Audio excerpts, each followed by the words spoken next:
Colette, je suis une craponnoise de 94 ans. J'ai à peu près la moitié de l'âge de ma ville. Et oui, celle-ci fête en 2017 ses 180 ans d'indépendance.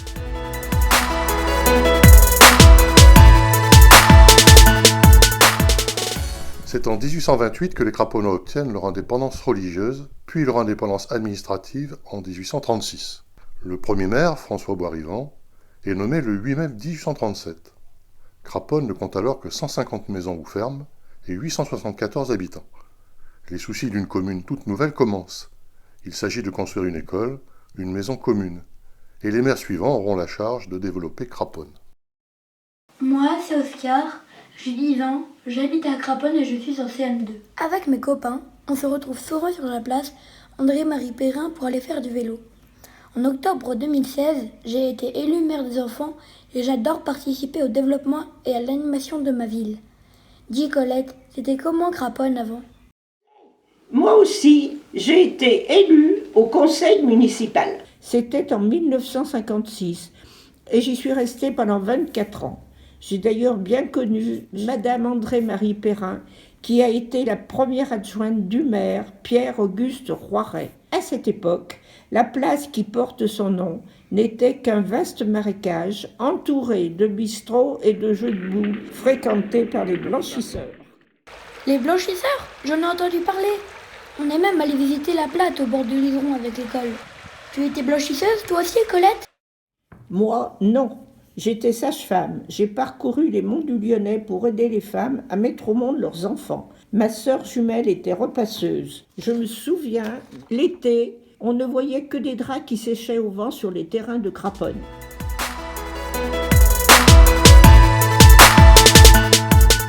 Au XVIIIe siècle, des paysans craponnois se transforment en blanchisseurs. Les craponnoises blanchissaient le linge des riches soyeux lyonnais, qui plaçaient leurs enfants en nourrice à Craponne, réputée pour son air pur. La blanchisserie devint peu à peu leur activité principale, et le bouche à oreille fit leur réputation jusqu'aux hôtels de Lyon, qui leur confièrent aussi leur linge. 50 ans après son indépendance, la population de Craponne avait déjà doublé, avec près de 1900 habitants. Cette augmentation s'explique par l'essor de la blanchisserie, la proximité de Lyon, l'accroissement du trafic depuis la construction en 1756 de la route royale, l'actuelle avenue Édouard Millot, et surtout depuis l'ouverture en 1886 de la voie de chemin de fer reliant Lyon-Saint-Just à Bonneray et traversant Craponne. Tu prenais le train toi aussi, Colette ? Bien sûr, pour aller à l'école, le petit train c'était même le symbole de Craponne. En 30 minutes, il permettait aussi aux Lyonnais de passer leur dimanche à la campagne pour ramasser des fleurs et profiter de notre bon air. Le petit train a disparu en 1954, remplacé par des lignes de bus plus confortables et plus ponctuelles. Moi, pour aller rapidement à Lyon, je prends les halls. Sais-tu que cette ligne de bus express utilise le même tracé que celui du petit train ? Je me demande comment ils s'amusaient, les craponnois, avant la télé et Internet. À Craponne, on a toujours su s'amuser. Nous avions 2 hippodromes. Celui des terres plates jusqu'en 1913, où se pratiquaient les courses d'obstacles, et celui du Grand Champ jusqu'en 1939. Ces courses amenaient à Craponne une foule considérable de Lyonnais. Puis, les terrains ont été donnés à la ville par la famille Neveu pour en faire un stade. Pour nous distraire, nous allions aussi voir des films au cinéma L'Étoile face à la mairie de 1930 à 1975. Des concerts, des bals et des banquets étaient organisés tout au long de l'année à la salle de la fanfare Les Enfants de Craponne. Et au moment de la fête des classes, la vogue s'installait en face de la mairie et des bals en plein air étaient organisés.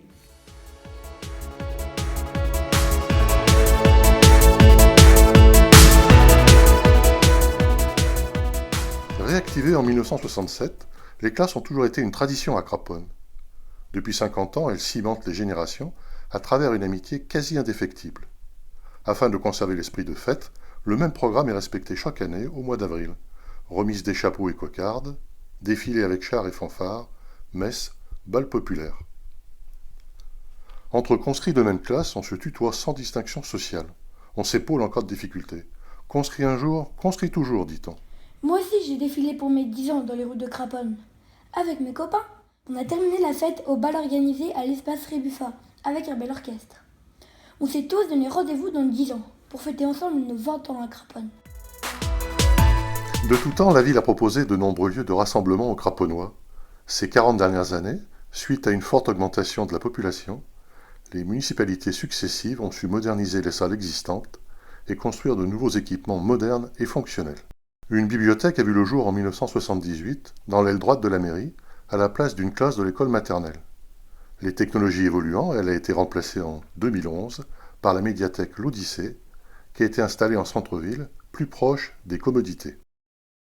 L'ancienne usine Guéripel a été reconvertie en 1985 en salle des fêtes.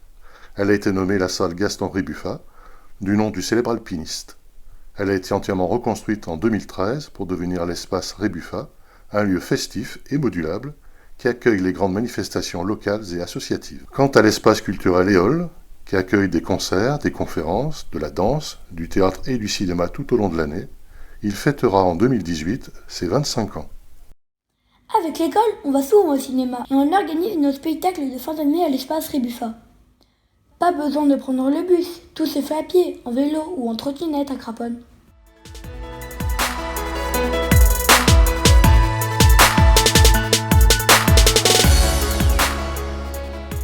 En termes d'aménagement, les équipements sportifs et de loisirs n'ont pas été oubliés.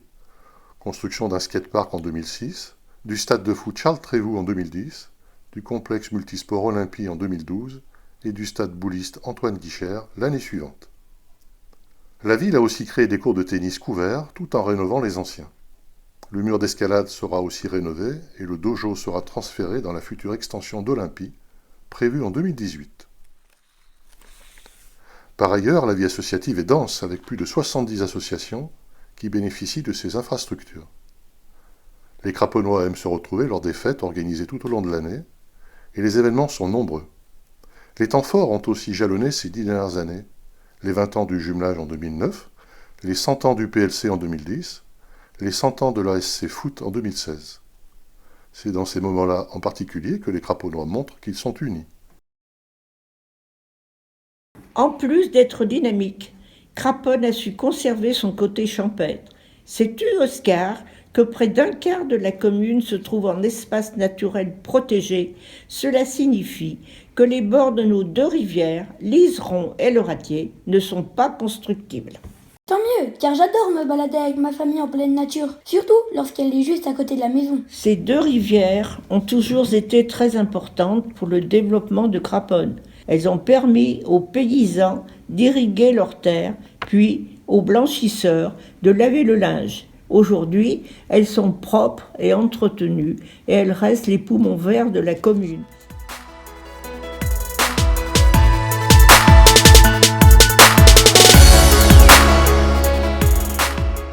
Le grand essor de Craponne commence après la Deuxième Guerre mondiale.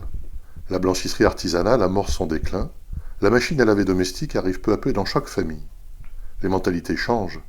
De plus en plus de femmes travaillent à l'extérieur de chez elles. Les jeunes et anciens blanchisseurs préfèrent se faire embaucher à la Rodia, chez Berlier ou encore chez Gladel en espérant de meilleures conditions de travail et un meilleur salaire. Les terrains disponibles sont utilisés pour de nouvelles constructions. En 1950, les établissements Folis ouvrent une usine de fabrication de cycles et de vélomoteurs à Craponne qui employait 250 ouvriers. En 1956, le fabricant international d'électrophones portatifs Tepaz remplace Folis. En 1969, Craponne entre dans la communauté urbaine de Lyon, l'actuelle métropole. Elle bénéficie alors des avantages d'une grande ville et séduit les entreprises lyonnaises. Les activités industrielles laissent la place à des activités de pointe, notamment dans le domaine des sciences de la vie. La société Biomérieux s'installe alors à Craponne et emploie près de 1000 personnes. Eh oui, mon petit Oscar, les choses ont bien évolué. Hier, les Lyonnais venaient à Craponne pour son air pur. Aujourd'hui, ils s'y installent pour son offre de santé performante, ses 150 commerces de proximité et son marché du samedi matin. Allez, viens Colette, suis-moi, on va voir le maire pour qu'il nous parle du Craponne de demain.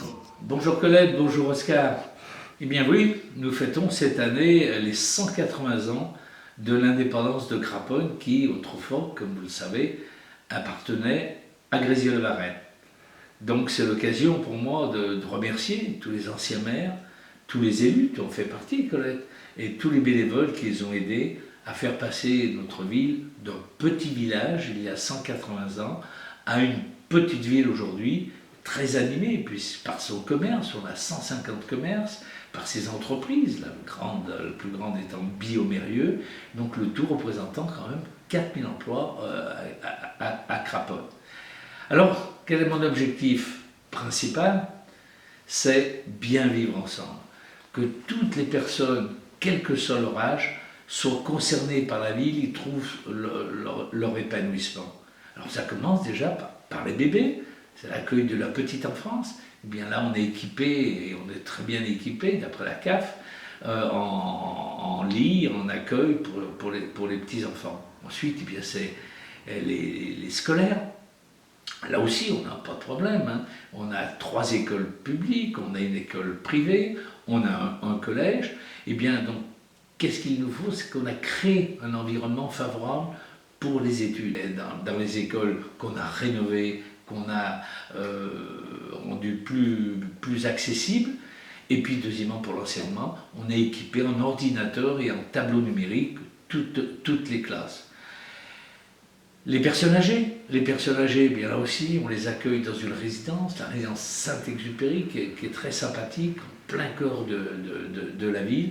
Et les personnes âgées qui y séjournent sont vraiment très très heureuses, elles me le répètent chaque fois que je les vois. Puis enfin, c'est la qualité de vie, la qualité de l'air, qui est importante aussi, la qualité de l'environnement, à la fois intégration des nouvelles constructions dans l'environnement urbain, mais aussi les lieux de détente, de promenade. Et vous connaissez très bien, bien sûr, l'Iseron et le Ratier, nos deux rivières qui ont fait le plaisir des blanchisseurs et de nos grands-parents. Eh bien, ces zones sont protégées. Au total, les gens souvent l'ignorent, parce qu'on voit souvent Craponne que par le centre, avec la construction, mais on a 25% de la ville qui est un espace vert, boisé, protégé. Et quand vous prenez au bord de l'Ison, vous n'imaginez pas que Lyon est à 9 km. Eh bien, c'est tout ça qui fait l'attractivité, la qualité de vie d'une ville pour avoir ce bien vivre ensemble dont je parlais. Et en plus pour Craponne, qui est située au sein d'une métropole, la métropole de Lyon, qui elle-même est très attractive et de plus en plus cotée, aussi bien en Europe et même dans le monde.